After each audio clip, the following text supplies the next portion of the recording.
powerful effect. Just Vindicate is very, very good, but the downside is significant. So you really have to sort of build your deck with the card in mind. And once you've sort of gotten past that level, you can really take advantage of the power level of it. I started out with some garbage like Skin Render, just sort of trying to really make it work, and ended up cutting all that stuff this morning before I got here because it just was absolutely garbage and not doing anything productive. Okay. Another two interesting removal spells you're playing, not a lot of people are. Sever the Bloodline and Life's Finale. Have these performed for you today? Sever's been doing okay. It's gotten Gravecrawlers, which is, not irrelevant. Life's Finale has actually been very good. Occasionally, Zenith just isn't good enough, and you just need to kill 6-drops. Yeah, sure.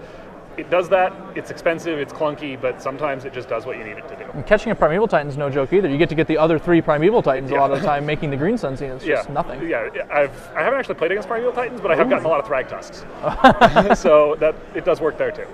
A card you said has been doing a lot of work is Garrick Relentless, which we have the real version of here, and you're running 2 checklist copies. My sleeves are transparent. I'm just being careful.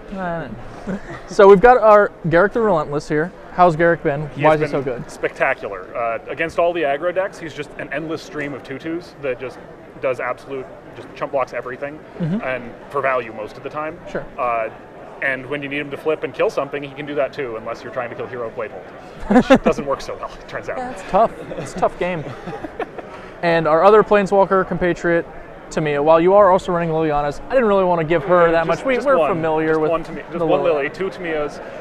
She's one of the very few ways in the format right now that interacts profitably with Thragtusk. Oh, that's true. Just because you can't really kill it with value unless you at least have one of your own in play. Sure. And so she's just a very easy way to sort of, hey, you have a Thragtusk, I'm just going to beat with mine anyway, because win condition of choice right now is Thragtusk, because that's 3 green cards in the deck. Thragtusk, Beast Within, and Garrick. Card is selling out, and it's in a lot of decks, especially the one sitting at undefeated. Yeah. You're on 1 loss going into this round, I am. correct? I'm still X1.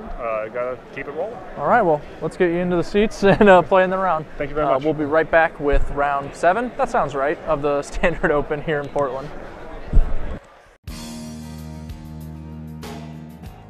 SCG Live is brought to you by StarCityGames.com, where you can now pre-order Return to Ravnica boxes, cases, fat packs, and more. With great prices, excellent customer service, and the world's largest Magic the Gathering singles inventory, StarCityGames.com is your one-stop shop for all your Magic the Gathering needs. Visit us on the web at www.starcitygames.com and pre-order Return to Ravnica today.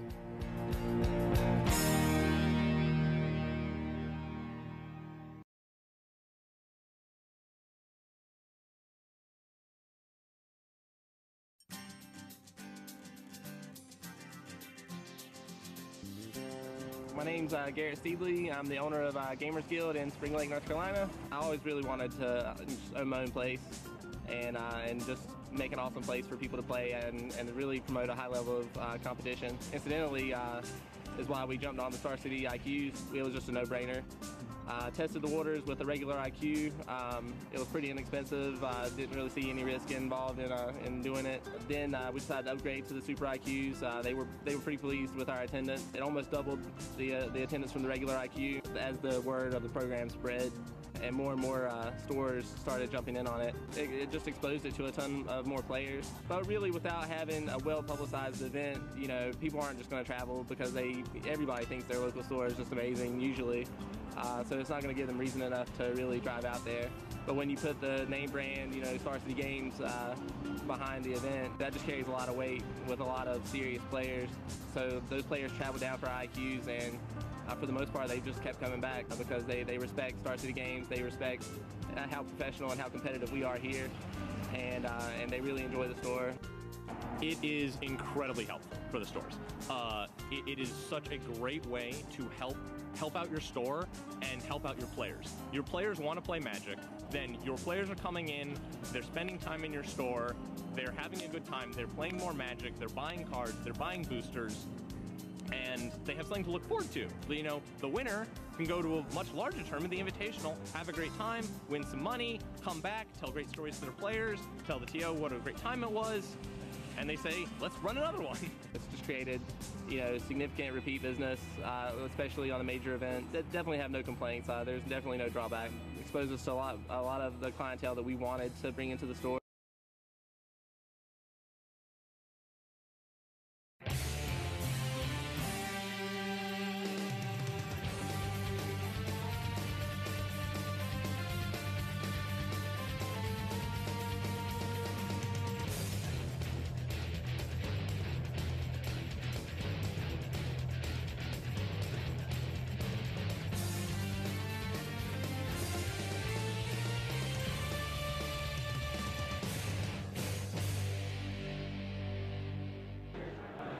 Hello and welcome back to the Star City Games Standard Open here in Portland.